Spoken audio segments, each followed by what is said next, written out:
ही जी टेम्पटिंगशी अशी तुम्हाला डिश दिसते ना, त्याला लस्सी वडा म्हणतात. नमस्कार, मी प्रियांका काळभोर तुमचं माझ्या ब्लॉगमध्ये मनापासून स्वागत करते. त्याची टेस्ट अशी गोड, मध्येच थोडंसं दही असल्यामुळे आंबट अशी टेस्ट आहे त्याची, आणि त्याच्या आतमध्ये बटाटे वडा असतो, त्याच्यावर हे गोड दही घालून असं छान त्यांनी केलेलं असतं. तर ते मला खूप आवडतं नाश्त्याला खायला. ते आम्ही श्रीमंतीला जातो आणि तिथे खातो. श्रीमंती तुम्हाला सगळ्यांना माहितीच असेल, पुण्यात टिळक रोडला खूप फेमस आहे. त्याच्यानंतर बाहेर काही शॉपिंग करायची होती, सिपल्स घ्यायचे होते, ते घेतले. घरी आलो, पावभाजी करायचा बेत ठरला होता आणि मिक्स व्हेजीज ज्या पण आपल्या पोटात चांगल्या जाऊ शकतील, ज्या हेल्दी आहेत त्या सगळ्या घातल्या. त्यात पालक, बीट, सगळं एव्हरीथिंग. त्याच्यानंतर ते एका साईडला शिजवून घेतलं, मॅश केलं मॅशरने. हे भांडं छान मी आणलं होतं तेलासाठी, ते भरून घेतलं. त्याच्यानंतर फोडणी टाकायला रेडी झाले.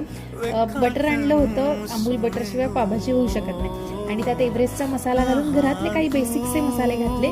पावभाजी शिजवलेलं जे होतं ते घातलं आणि असा होता माझा आजचा दिवस. Thank you for watching. बाय.